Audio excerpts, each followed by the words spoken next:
ni namna ambavyo unayatazama mambo, namna ambavyo unajitazama wewe, namna ambavyo unatafsiri hali mbalimbali unazokutana nazo kwenye maisha.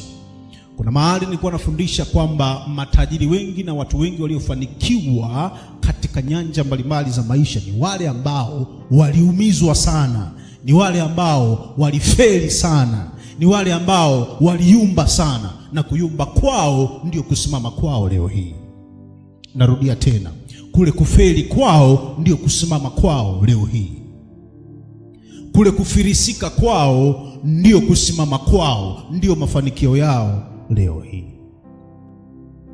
Tofauti ni kwamba kila mmoja anaweza kujaribu kufanya jambo, lakini anapofeli anachukua uamuzi gani? Mwingine anaacha, anakaa nyumbani, mwingine anaacha, anafanya jambo lingine, kwa atakuwa anajaribu kufanya mambo mengi wakati hana uthubutu na malengo madhubuti kwa kitu kimoja ambacho anaweza kakichagua, kimoja ambacho kinaweza kikasababisha mambo mengine 99 yakaenda vizuri.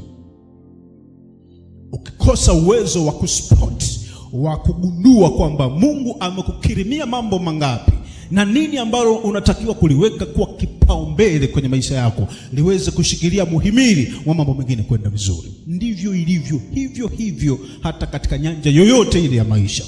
Kwenye biashara, uwezo ukawa unafanya kila biashara, lakini utachukua biashara moja, utachukua jambo moja ambalo litaweza kusupport biashara zingine, utachukua lengo moja linaloweza kusupport malengo mengine.